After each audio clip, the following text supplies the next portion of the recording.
अस्सलाम वालेकुम everyone, this is D3 exercise 5C question number 17 हम इसका करने लगे, जिसमें हमें कहा जा रहा है कि मिस्टर रूई Feng deposited 15,000 in an account. ठीक है, हम सबसे पहले प्रिंसिपल अमाउंट लिख लेते हैं। प्रिंसिपल अमाउंट है 15,000। ठीक है, $15,000 डिपॉजिट हुए हैं बैंक में।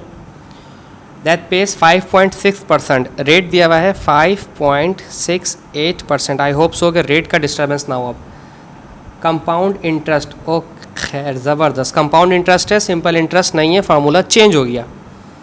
आप compound interest per year find the total amount in the account that after 6 years. Time दिया हुआ है 6 ईयर्स, लेकिन रुकिए, कहते हैं if the interest is compounded monthly oh और हाफ ईयरली। अब इस चीज़ को समझ लें कि ये क्या इन्होंने इन्फॉर्मेशन दे दी है, मंथली और हाफ ईयरली का क्या सीन है। देखें, जब मंथली का मतलब ये है कि 6 साल तक उसे हर महीने इन्वेस्टमेंट मिलेगी, लाइक जनवरी में भी मिलेगी, फेब में भी मिलेगी, मार्च में भी, अप्रैल में भी। ये पूरे साल का नहीं है सीन। मतलब अगर वो चाहेगा जनवरी में निकलवाना, फेब में निकलवाना, मार्च में, अप्रैल में, जब चाहे वो अपने बैंक से पैसे निकलवा ले, उसे इन्वेस्टमेंट, उसकी इंटरेस्ट रेट मिलेगा। लेकिन अगर मंथली और हाफ ईयरली नहीं होता तो पूरा साल गुजारने के बाद उसे इन्वेस्टमेंट इंटरेस्ट रेट मिलता। बाद औक़ात कुछ जो क्लाइंट्स हैं वो करोड़ों रुपए रखवाते हैं, पर डेली के हिसाब से रखवाते हैं, तो 4-6 दिन में उनको अच्छा खासा मुनाफा होता है और वो पैसे निकलवा लेते हैं। वो बड़ी लॉन्ग टर्म प्लानिंग नहीं करते हैं। तो आप अगर बैंक में पैसे रखवाएं तो आप भी वहाँ मंथली रखवाएं या क्वार्टरली रखवाएं, ईयरली ना रखवाएं, आपको नुकसान ही होगा। डेली रखवा लें, वीकली रखवा लें, फोर्टनाइटली, डिपेंड करता है कि आप क्या कंडीशन लेकर जाना चाहते हैं बैंक के साथ। बैंक को आप पैसे दे रहे हैं, वो आपकी सुनेगा। अच्छा, मंथली वाले के लिए सबसे पहले देख लेते हैं कि मंथली वाले में आपको फार्मूले में क्या करना पड़ेगा। 6 साल तक आपको बैंक पैसे देगा, बट हर महीने, तो हर एक साल में 12 महीने होते हैं, तो टोटल हो गए 72 मंथ्स। ठीक है ना, एक साल में 12 महीने, फिर दूसरे साल में 12 महीने, फिर तीसरे साल में 12 महीने, तो जमा होते होते 72 मंथ्स तक बैंक पाबंद है कि आपको पैसे देगा। ठीक है, हाफ ईयरली का मतलब है कि हर 6 महीने के बाद बैंक आपको पैसे देगा। ठीक है, यानी कि साल में 2 दफ़ा बैंक आपको पैसे देगा। ठीक है, साल में 2 दफ़ा बैंक पैसे देने का मतलब है कि आपको बैंक 12 दफ़ा पैसे देगा। ठीक है, 12 टाइम्स आपका होगा, तो आप इसको 12 मंथ नहीं लिख सकते हैं आप। ठीक है, ये तो आपने 12 मंथ लिखा क्योंकि आपके पास था। अब ये 6 × 12, 6 2 ज़ा 12, ये आपके साथ कोई मंथ वगैरह नहीं लिख सकते हैं। ठीक है, कोई भी इसमें इन्फॉर्मेशन में मंथ वगैरह नहीं लिखेगा। अब आ जाते हैं सवाल की तरफ, पार्ट ए। ठीक है, अब शुरू होगा सवाल हमारा सही मायनों में। कंपाउंड इंटरेस्ट का फॉर्मूला क्या होता है? अच्छा, पूछा क्या है? Find the total amount. चलो, ये भी अच्छी बात है कि उन्होंने अमाउंट ही पूछा है, माइनस करने की कोई पखराट नहीं है। अमाउंट, प्रिंसिपल का फॉर्मूला 1 + रेट अपॉन 100, और यहाँ पर आता है number of months, number of years, what जो भी यहाँ हमें टाइमिंग दी हुई होती। ठीक है, टाइम होता है हमारा। कितने पैसे रखवाएं आपने बैंक में? 15,000 बैंक में आपने पैसे रखवाएं।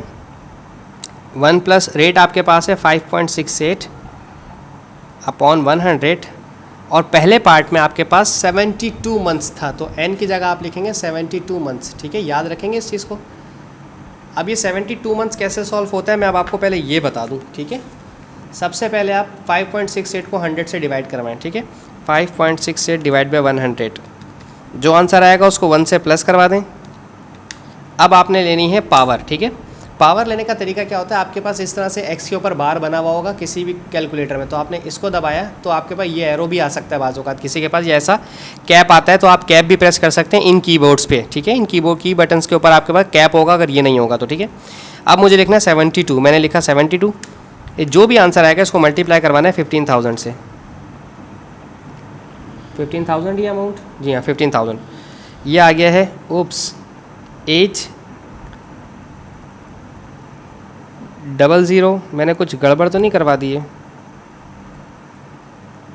5.68, ओके। असल में मैंने एक गड़बड़ी कर दी है कि इसको हर महीने दे रहे हैं, तो 12 से डिवाइड करवाना मैं भूल गया। इसको कर दें, अब हो जाएगा सही। ठीक है, 1200, क्योंकि 12 यहाँ इस 5.68 का साथ 12 था अपॉन में, तो यहाँ पर आएगा तो 100 से मल्टीप्लाई होगा तो 1200 हो जाएगा। अब सॉल्व करें, अब हो जाएगा। 5.68 को डिवाइड करवाएं 1200 से। असल में मैंने पहले सॉल्व किया होता है, उसको देखा होता है, फिर करवाता हूँ आप लोगों को।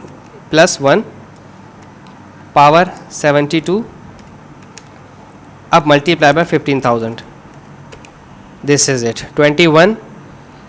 21,074.1213 कर देता हूँ मैं इसको राउंड ऑफ करके, ठीक है, इस तरह से, ठीक है, 21,074.13 करूँगा मैं इसको, तो ये हो गया है मेरे पास 21,074.13, ये आ गया टोटल अमाउंट हमारे पास, कब, पहले वाले पॉइंट का, अगर वो 72 मंथ्स तक जाता है, ठीक है। अब पार्ट बी में मैं ये गलती नहीं करूँगा जो मैंने अभी ऊपर की, मैं अभी आपको समझाऊंगा तो अब आपको समझ आ जाएगी मेरी बात और ज़्यादा तरीके से, ठीक है। प्रिंसिपल अमाउंट आपके पास है 15,000, 1 प्लस रेट आपके पास था कितना, हाफ ईयरली का, यानी कि 12। अब आपको इसको, जब आपने यहाँ पर लिया ना 12, तो इसको 12 को आपको 2.84, कहाँ है आपके पास, इंटरेस्ट रेट कितना है आपका 5.68, ठीक है, 5.68 रेट है आपका, और आपको हाफ ईयरली लेना है। यहाँ पर आपको हर साल ले रहे थे आप, 12 महीने ले रहे थे, इसलिए आपको 12 से डिवाइड करवाना पड़ा। आप यहाँ साल में 2 दफ़ा ले रहे हैं, इसलिए आप इसको 2 से डिवाइड करवाएंगे अपॉन 100, ठीक है। और ये हमारा आया था, नंबर हमारे पास आया था 12, ठीक है। अब आप इसको सॉल्व कर लें, 5.68 को पहले डिवाइड करवा दें 2 से, दिख रहा है, ठीक है। जो भी आंसर आया उसको 100 से डिवाइड करवाएं, जो भी आंसर आया उसको 1 से प्लस करवाएं, जो भी आंसर आया उसकी होल पावर 12 ले लें, जो भी आंसर आया उसको 15,000 से मल्टीप्लाई करवा दें। So this is 2991.14, this is it, यही हमारा आंसर बन रहा था 2991.14, ठीक है। अगर आप जाते हैं मंथली, अगर आप मंथली की तरफ जाते हैं तो आपको मिल रहे हैं 21,074, और अगर आप हाफ ईयरली जाते हैं तो आपको मिल रहे हैं 2094। तो आपको मतलब कहाँ फ़ायदा हुआ, आपको मंथली में फ़ायदा हो रहा है, आप मंथली जाएं, हाफ ईयरली में जा रहे हैं आपको कंपाउंड एनुअली में फ़ायदा नहीं हो रहा। तो ये भी कंडीशन आपको पता चल गई हमारी। सो आई होप ये वाला सवाल आपको समझ आ गया होगा, नहीं समझ आया तो कमेंट सेक्शन में पूछिएगा, मैं मज़ीद दोबारा इसको डिटेल में समझा दूँगा। आई होप आपको समझ आ गया होगा। Thank you so much for watching my channel. अल्लाह हाफिज़।